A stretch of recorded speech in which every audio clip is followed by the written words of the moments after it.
Welcome back to DIY! So matagal-tagal na rin na hindi tayo nakapagawa ng video tutorial. So for today's video ay gagawa tayo ng backdrop. Gagawa natin ng backdrop yung ginawa natin table skirting. Ito, ayan, gagawa natin siya ng partner para set sila. Merong table skirt at merong backdrop. So ngayon, ituturo natin kung paano gawan ito ng backdrop. Ang gamit kong backdrop stand ay kahoy lang, DIY ko lang to. At naglagay na tayo ng tela para sa base natin. At gagamit tayo nitong tire wire, yung ginagamit sa panalin sa mga bulaklak. So, mabibili mo siya sa school supply, sa dry goods, or sa hardware. Next na ginawa natin ay tinali lang natin sa gitna yung tire wire natin at naghati tayo ng cloth para itali dun sa gitna.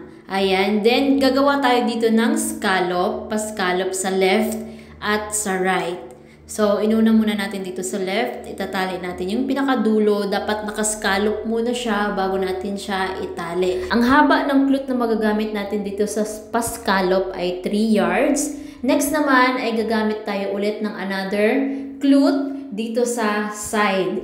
So, ang gagawin natin ditong design ay yung bubble chain folds. So, yung magkasunod-sunod na folds pababa. So, itatali lang natin yung pinakadulo. Ayan. Then, iangat natin yung tela para hindi kita yung mga nakataling cloth sa ilalim. So, mag-measure lang tayo dito ng 2 dangkal or 12 inches. Ayan. So, ganito kalaki yung magiging folds natin kapag 12 inches or 2 dangkal. Ang haba ng cloth na magagamit natin dito ay nasa 7 to 8 yards. So, 8 yards niya para may sobra. At half lang siya ng 60 inches width. So, yung 8 yards, hatiin mo sa gitna para dalawa yung magagamit mo. Meron sa left, meron sa right. Pwede rin yung size natin ay 1 dangkal lang or 6 inches. So, depende na sa inyo kung gaano kalaki ang inyong folds. Pwede 12 inches or 6 inches.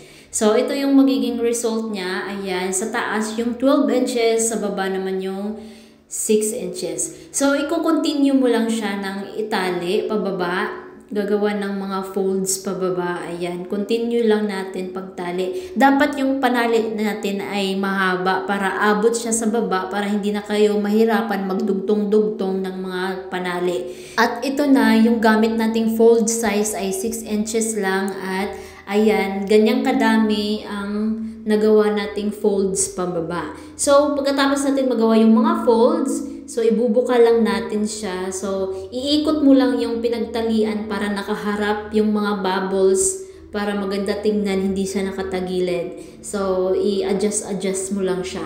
So, ito na yung magiging result niya. Ayan. So, may nagawa na tayo sa left. So, ganun din yung gagawin natin sa right side.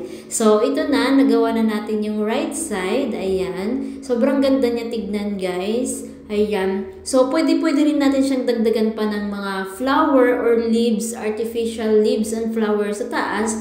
Pwede tayo gumamit ng dry foam, katulad nitong ginawa ko. So, DIY ko lang to. Ayan. Pagdugtong-dugtongin lang yung dried foam. Pwede rin yung noodles foam. Ayan. So, noodle foam. So, mabibili mo siya sa Shopee or Lazada. Pagkatapos, itatali lang natin siya sa gitna at side to side.